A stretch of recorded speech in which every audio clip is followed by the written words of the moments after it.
नमस्कार, stock ideas YouTube च्यानलमा यहाँलाई हार्दिक स्वागत छ। आजको बसाइमा मैले तपाईहरुमाझ दुईवटा यस्ता कम्पनीको बारेमा जानकारी लिएर आएको छु जसको राइट शेयर आउँदैछ। एउटा लाइभबाट छ, अर्को नन लाइभबाट छ। अनि एउटा चाहिँ कम्पनीको बुक क्लोजको डेटको बारेमा पनि हामी कुराकानी गर्नेछौँ। तपाई अन्तिमसम्म हेर्नु होला। पहिलो कम्पनी म तपाईहरुमाझ जानकारी राख्छु। यो सानीमा जीआईसी भन्ने कम्पनीले 25% हक शेयर जारी गर्ने भनेर चाहिँ प्रस्ताव अबको साधारण सभामा लैजाँदैछ। यो साधारण सभा बोलाएको छ। यसको ढिलो चाँडो चाहिँ 25% राइट शेयर आउने कुरा हो। सानीमा जीआईसी इन्सुरेन्स लिमिटेड एसजीआईसी ले हाल कायम चुक्ता पुँजीको 25% हक शेयर जारी गर्ने भएको छ। सो प्रस्ताव पारित गर्न इन्सुरेन्सले 6औं वार्षिक साधारण सभा बोलाएको छ। सो सभा चैत्र 29 गते बिहीबार अमृत भोग कालिका स्थान काठमाडौँमा बिहान 11 बजे सुरु हुनेछ। सभाले हक शेयर जारी गर्ने प्रस्तावसँगै प्रतिबन्ध पत्र तथा नियमावली संशोधन गर्न सञ्चालक समितिलाई अख्तियारी दिने, स्वतन्त्र सञ्चालकको नियुक्ति अनुमोदन गर्ने, लेखा परीक्षक नियुक्ति गर्ने लगायतका प्रस्तावहरू पारित गर्नेछ। साधारण सभा प्रयोजनार्थ भने चाहिँ फेरि यो तपाईको राइट शेयरको लागि होइन। यो राइट शेयर को बुक क्लोज भनेर नसम्झिनु होला। साधारण सभा प्रयोजनार्थ इन्सुरेन्सले चैत्र 15 गते एक दिनका लागि बुक क्लोज गर्ने भएको छ। यस अनुसार चैत्र 14 गतेसम्म नेप्सेमा कारोबार भई कायम शेयर धनीले इन्सुरेन्सको साधारण सभामा सहभागिता जनाउन सक्नेछन् भन्ने छ। यो फेरि धेरैजना झोकिनुहुन्छ कि चैत्र 15 गतेसम्म किन्यो भने मात्रै राइट शेयर भर्न पाइन्छ भन्ने तपाईले सोच्नु होला। यो राइट शेयर दिने भनेर बल्ल प्रस्तावमा लैजाँदै गरेको कुरा हो। त्यसकारण त्यसको बुक क्लोज भन्ने कुरा चाहिँ होइन। अब त्यो बुक क्लोज चाहिँ फेरि पछि कुनै एउटा साधारण सभा बसेर उले चाहिँ तय गर्छ। अब बल्ल प्रस्ताव लाने हो हैन, त्यसका थुप्रै चरणहरू हुन्छन्, तर ढिलो चाँडो चाहिँ आउँछ। अब सानीमा जीआईसी लाई चाहिँ राइट शेयरको पछि लागेर किन्ने कि नकिन्ने भन्ने सन्दर्भमा चाहिँ हामी कुरा गरौँ। कस्तो छ, कस्तो देखिन्छ, बाइसेलको बारेमा के रणनीति बनाउन सकिन्छ सानीमा जीआईसी को भन्ने सन्दर्भमा मैले मेरो तर्फबाट चाहिँ धारणा राख्छु है त। सानीमा जीआईसी कस्तो देखिन्छ त? सानीमा जीआईसी अहिले 536 रुपैयाँमा चलिरहेको छ हैन। नन लाइफमा मलाई लाग्छ यो सबैभन्दा सस्तो पनि छ सानीमा जीआईसी।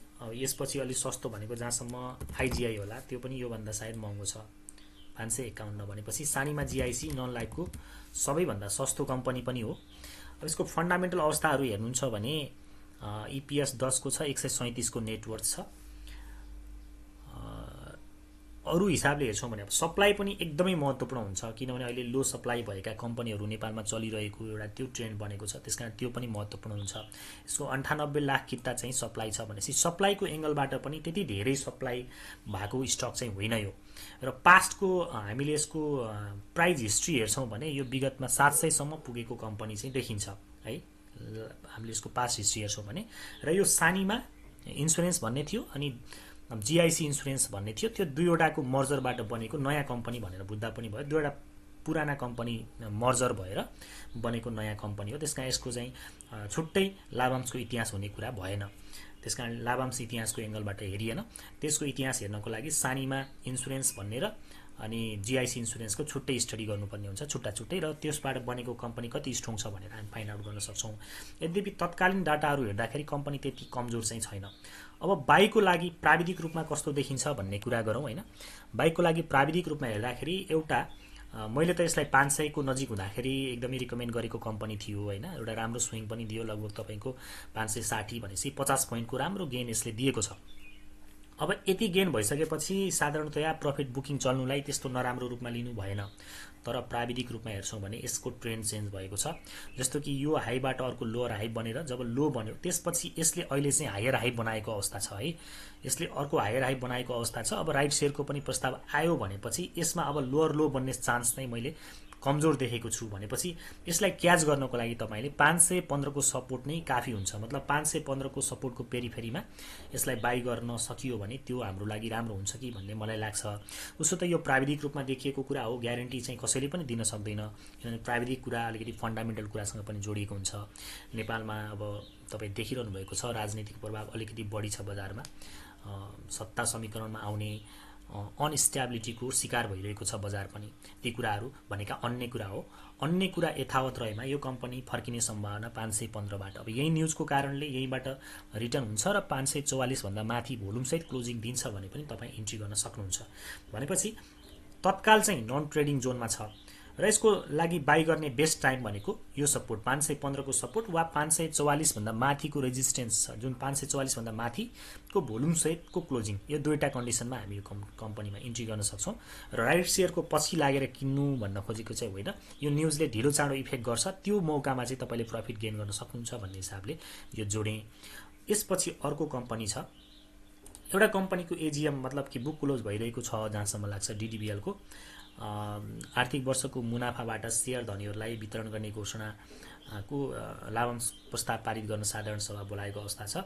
लघुवित्तले चैत्रको 25 गते आइतबार चाहिँ बिहान 10 बजे सुरु हुनेछ यसको साधारण सभा। बुक क्लोज चाहिँ कहिले गर्ने भएको छ भन्दा चैत्रको 15 गते चाहिँ यसको बुक क्लोज हुने भएको छ भनेपछि यसको लाभांश खानको लागि चैत्रको 14 गतेसम्ममा चाहिँ हामीले यो कम्पनी किनिसकेको हुनुपर्ने हुन्छ। अब डिडिबिएल लाभांश खानको लागि किन्ने कि नकिन्ने भन्ने सन्दर्भमा एकचोटि हेरौँ, प्राविधिक रूपमा कस्तो देखिन्छ, टेक्निकल फन्डामेन्टल पनि अलिकति हेरौँ।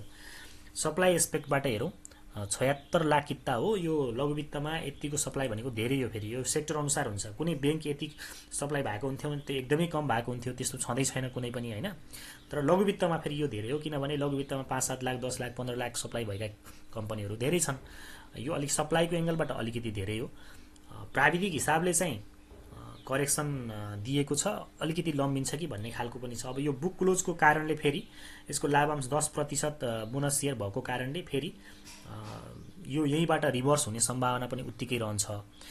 लामो समयको लागि पनि डिडिबिएल लगानी गर्न लायक कम्पनी हो भन्ने कुरा चाहिँ यसको विगतको इतिहासले पनि बताउँछ होइन। विगतको इतिहास पनि राम्रो भएको कम्पनी हो, 780 मा चलिरहेको छ। यसको पास्ट डिभिडेन्ड हिस्ट्री हेर्नुहुन्छ भने टु मच अट्र्याक्टिभ छ, हेर्न सक्नुहुन्छ। 50, 35, 16, 10, 30, 15, 20, 10, 10 गरेर यसको लाभांशको इतिहास रहेको छ। यो आर्थिक वर्षमा पनि यस्तो विषम परिस्थितिमा पनि दियो भनेपछि कम्पनीले मुनाफा कमायो भने लाभांश दिने कुरामा कन्जुसाइ गर्दैन भन्ने कुराको पुष्टि हुन्छ। र घटेको मूल्यबाट पछिल्लो गिरावटबाट त्यति धेरै माथि पनि गइसकेको अवस्था होइन, एउटा राम्रो करेक्सन पनि आइसकेको छ। अब करेक्सन आएर तपाईँले यो कम्पनीलाई चाहिँ 750 को रेन्जमा चाहिँ क्याच गर्न सक्नुहुन्छ भने मलाई लाग्छ लाभांश खाने हिसाबले पनि अन्य कुरा यथावत रहेमा चाहिँ हामीले किन्न सक्छौँ यो कम्पनीलाई। 15 को इपिएस छ, वितरणयोग्य मुनाफा सेकेन्ड क्वार्टरको रिपोर्ट अनुसार चाहिँ 15 नै छ र 212 को नेटवर्क छ। एनपिएल अलिकति बढी हो 10 भनेको होइन, 5 भन्दा तल भएकोलाई चाहिँ हामी राम्रो मान्थ्यौँ, बरु यो सेक्टरमा चाहिँ 10 भनेको अलिकति बढी हो, त्यो कुराले चाहिँ अलिकति कमजोर देखिन्छ। लाभांश खाने हिसाबले पनि करेक्सन आउँछ भने 550 को 750 को पेरिफेरीमा हामी लिँदा राम्रै हुन्छ भन्ने मेरो धारणा रह्यो। डिसिजन तपाईँको आफ्नो रहोस्। त्यसैगरी अब राइट शेयर आउँदै गरेको अर्को कम्पनीको कुरा गरौँ। यो लाइफ इन्सुरेन्सबाट छ। प्रभु महालक्ष्मी लाइफको 17% हकप्रत शेयर बिक्री गर्न चाहिँ बोर्डसँग अनुमति मागेको कुरा छ। प्रभु महालक्ष्मी लाइफ इन्सुरेन्सले 17% हकप्रत शेयर बिक्री गर्न नेपाल धितोपत्र बोर्डसँग अनुमति मागेको छ। कम्पनीले 1:0.17 अनुपातमा 73,03,200 किता हकप्रत शेयर बिक्री गर्न बोर्डसँग अनुमति मागेको हो। यसले प्रति किता 100 रुपियाँको दरले 73,03,20,000 रुपियाँ बराबरको हकप्रत शेयर बिक्री गर्नेछ। प्रभु महालक्ष्मी लाइफ इन्सुरेन्सले को हकप्रत शेयरमा सिद्धार्थ क्यापिटल लिमिटेडले बिक्री प्रबन्धकको काम गर्नेछ। कम्पनीले नेपाल बीमा प्राधिकरणले तोकेको 5 अर्ब रुपियाँ चुक्ता पुँजी पुर्याउन हकप्रत शेयर जारी गर्न लागेको हो। हाल यसको चुक्ता पुँजी 4 अर्ब 29 करोड 60 लाख रुपियाँ छ। यसमा 17% हकप्रत शेयर बिक्री भएमा चुक्ता पुँजी 5 अर्ब 2 करोड 63 लाख रुपियाँ पुग्नेछ। यो बीमा प्राधिकरणले त्यो नन लाइफको पनि कुरा त्यही नै हो। बीमा प्राधिकरणले तोकेको चुक्ता पुँजी पुर्याउनको लागि त्यो नन लाइफले पनि राइट शेयरको बाटो रोजेको हो र यसले पनि अहिले लाभांश दिएको थिएन। यसले पनि हकप्रत शेयरको बाटो रोज्ने मतलब डिसिजन गरेको छ। अब प्रभु महालक्ष्मी लाइफ पनि हकप्रत शेयरको लागि बाई गर्ने नगर्ने हेरौँ कस्तो अवस्था छ। पिएमएलाई फन्डामेन्टल्ली त्यति धेरै नराम्रो छैन। 8 को इपिएस छ, 120 को। फेरि यो लाइफ इन्सुरेन्स नन लाइफमा चाहिँ यो इपिएस को आधारमा मात्रै पनि मूल्याङ्कन गर्नु हुँदैन होइन। अब यसको पनि जसरी चाहिँ नन लाइफमा सानीमा जिआइसी अलिकति कम सप्लाई भएको कम्पनी हो, त्यसै गरी लाइफमा फेरि यो पनि कम सप्लाई भएको कम्पनी हो, किनभने यसको सप्लाई जम्मा 65,86,000 किता मात्रै छ। टोटल शेयरको 15.33% मात्रै यसको पब्लिक शेयरको हिस्सा हो। त्यस कारणले पनि यो कम्पनीमा मोमेन्टमहरू आउँदाखेरि एकदम छिटो तरिकाले बढ्ने गरेको चाहिँ हिस्ट्री छ है। अब त्यो योभन्दा अगाडि यो कम्पनी प्रभु लाइफ इन्सुरेन्स र महालक्ष्मी लाइफ इन्सुरेन्सको मर्जरबाट बनेको कम्पनी हो।